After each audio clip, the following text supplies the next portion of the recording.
In this video, we're traveling back to our childhood to relive some of the best TV shows ever created and build them in Lego. So comment your favorite TV show to see if it made the list. Now, you guys remember this rich guy Bob, right? Well, Bob's friends Dylan and Chad hooked him up with a time machine so that he could travel back to the year 2006. Hot tub time machine. Now, if you grew up in the early 2000s, the trilogy of entertainment for households with cable TV pretty much included Disney Channel, Cartoon Network, and Nickelodeon. And before we had the endless doom scroll of social media, there was basically only two things to do: watch TV or stand in the yard. Whereas now, you can watch TV while standing in the yard. But unlike most kids shows today, the programs that shaped us were in no way, shape, or form intended to be educational or informative. In fact, one of the most mind-numbing shows of all time was SpongeBob SquarePants, first airing in 1999 and getting picked up by Lego themselves in the year 2006. A total of 14 sets were released over 6 years, and our time machine popped Bob out right in front of this Crusty Crab. Nice. We've got SpongeBob, Squidward, who has the head mold even though he's not supposed to until later. Something must be wrong with the timeline. Mr. Krabs. Hello, I like money. And a cylinder with a printed eyeball. That is, of course, Plankton. And this used Lego set gives a whole new meaning to Krusty. So after cleaning it a little bit, I figured we could spice it up by adding on another base plate and installing glass in these big empty windows. That's better. Then I mirrored the entire build to make it twice as big and closed it off in the back with a full interior. That way customers aren't just eating across from like a giant safe. First, I built the boat that the cash register sits in, and then I made Mr. Krabs' office. I added in his first dollar he ever made and put some more money in his safe. But the real money is in his sauce. That is the Krabby Patty recipe that he has hidden underneath his desk. For the kitchen, I added a grill, a corner sink, the fridge, and a topping station. I also added in more seats in the restaurant, and to really make it look complete, I decorated these blue plates with foliage to set the backdrop of Bikini Bottom. And now it looks so much better. So what's next? Wait, where'd the hot tub go? While we were building, Plankton had a flashback to the argument that him and Mr. Krabs had and decided to go back to that time to steal the recipe. More on that later. And fortunately, our next show isn't far away because it's actually on the same network. Timmy is just an average kid who no one understands. But please understand, I did have to use sticky tack because Lego just doesn't have this kind of hat piece. For Wanda, I got this pink hair piece, and for Cosmo, I used this green hair and gave them wands and wings and floaty crowny things. I lied about the wings. And then I had to build Timmy's bedroom, which is animated entirely in blue, probably to make it look kind of sad and pathetic. I gave him a bed, a nightstand, a dresser, and a small artwork on the wall. And of course his fishbowl, which is how he disguises Wanda and Cosmo. This show was so fun because you never knew the consequences of Timmy's wish, but always knew something wasn't gonna go right. No more breakfast, lunch, or dinner. Just dessert. In one episode, Timmy Turner actually wishes to become a ghost, and theories suggest that he's actually Danny Phantom. But what do you think? But how cool would an actual Danny Phantom figure be? And did you know that the show that sort of replaced Fairly Odd Parents was Avatar? Avatar caught everyone's attention in 2006, aka the guy in Fortnite, and this show had no business being on this network. I was actually gifted these custom Atla figures from minifigs.me, so huge shout out to them. Enjoy a cup of calming jasmine tea. I previously built this custom Appa, and these new figs look so fire together. Here's another flying bison that's a lot smaller and super cute. Maybe if Bob masters the elements, he can unlock this as his next glider. You can place a minifigure on this clear piece to make it look like the air sphere. And using this Outrider back piece, you can attach all the elements to create the Avatar flourish. Oh, and here's the Momo back bling. And if you want to see more Avatar builds, check out the video being suggested to you in the top right corner. Wait, that's not an element, that's a lightsaber. And that's because Star Wars The Clone Wars, not the show, Nope. not the movie, Nope. but the lesser talked about Cartoon Network version had come out in 2003. And this is the only set from that series ever created in Lego. And I've been wanting to crack it open, but technically it came out in 2015 and we're stuck in 2006. Wait, Phineas and Ferb? But you guys didn't come out till 2007. It turns out that they traveled back in time to prevent a catastrophic burger apocalypse in the future. Perry told Bob that he needs to find all the burgers in the next few episodes to prevent this in the future. So they got in the hot tub and went to the year 2015, which now allows us to build this custom Delta 7 Starfighter that retailed for $40 with 370 pieces. The Azure Angel is super aerodynamic, and it's equipped with turbo thrusters and laser cannons, as well as a detachable full cockpit, which might be needed here shortly. It includes a young Padawan-braided Anakin, an astromech, and Asajj Ventress, who was even scarier in this animated show. There are 4 spring-loaded missiles, but watch out, Asajj deflected them and is headed straight for the shields. Anakin ejects, and just when things were starting to get dicey, she wipes out on a skateboard? If you went through a phase of being a skater kid, or at least watched the X Games when Travis Pastrana did the first ever double backflip on a dirt bike, then you probably watched Rocket Power. And this show's about 4 kids that love extreme sports. We've got Otto, Reggie, Twister, and Sam. He's from Kansas. And the most iconic place in the show is the Shore Shack, the surf and turf restaurant in front of a skate park. And I simply recreated it in Lego with a few arch pieces, the balcony of their 2nd floor apartment, and a small counter for the restaurant. It's a fish taco shaped like a fish? This whole building is on a boardwalk, so I placed it on this block and added in the skate ramps and the half pipe out front. They also rent out surfboards, but it's the ocean, aka the restaurant for sharks. Bob collected himself and found the suspicious burger, remembering what Phineas and Ferb said. Just then, Bob looked down and found this turtle, only it wasn't a regular turtle. Hey, you gonna eat that? And that's our cue for the next episode.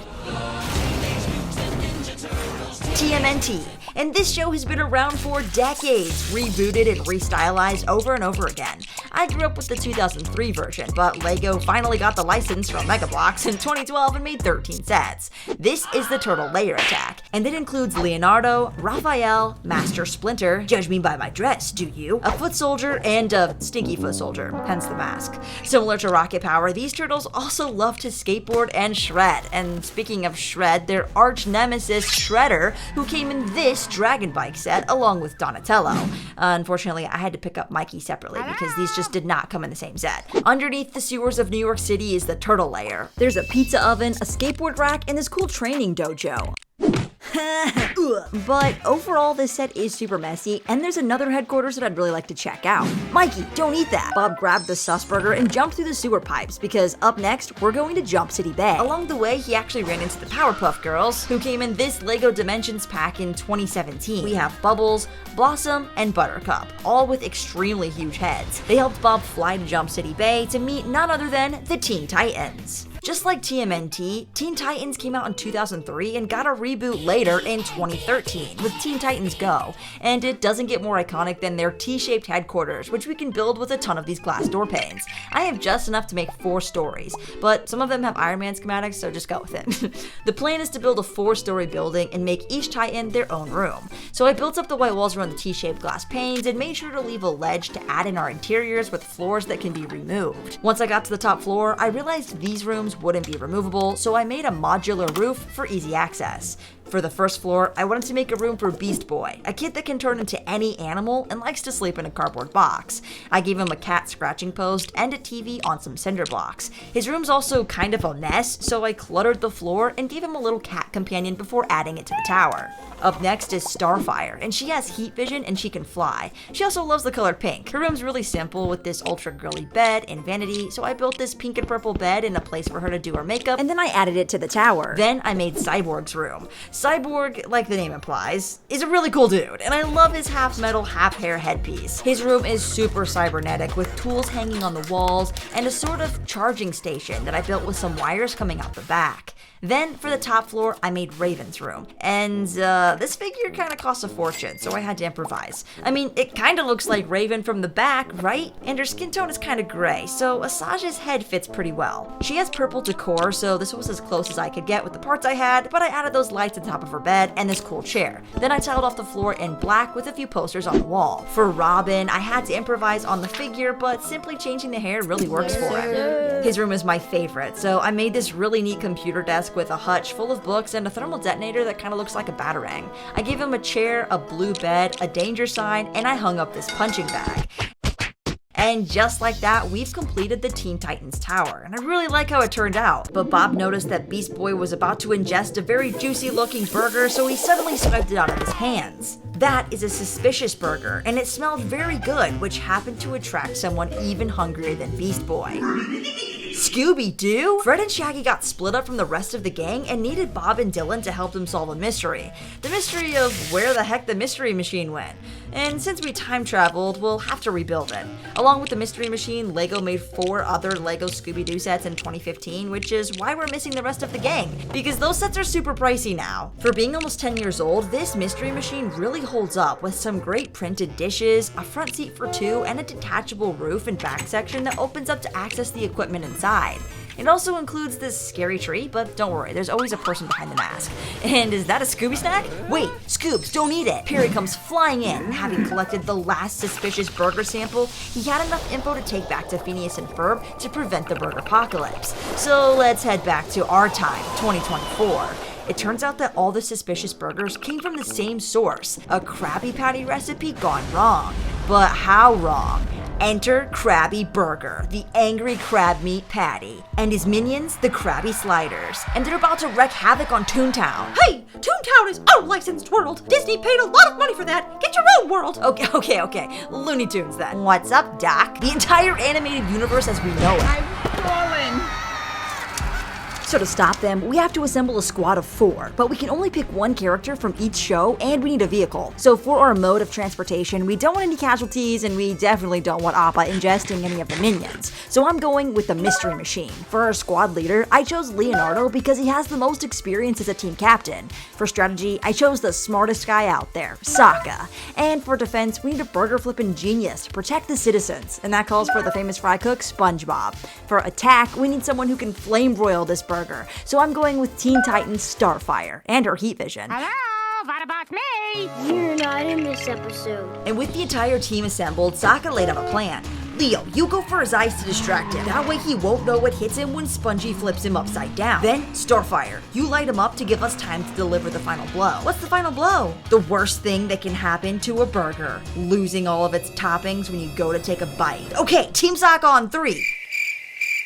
A few moments later. And in fabulous execution, Leo shaves Burgy's eyebrows, SpongeBob flips him off his feet, and Starfire heats him up, keeping him in position just long enough for Sokka to eject out of the Mystery Machine, launching it in the air and landing it perfectly on top of Burgy, resulting in a landslide of cheese and veggies. And wait, who's inside? Dr. Doofenshmirtz? And I would have gotten away with it too if it weren't for Fire the Platypus. Hip hip! Hooray! Hip hip! Hip hip!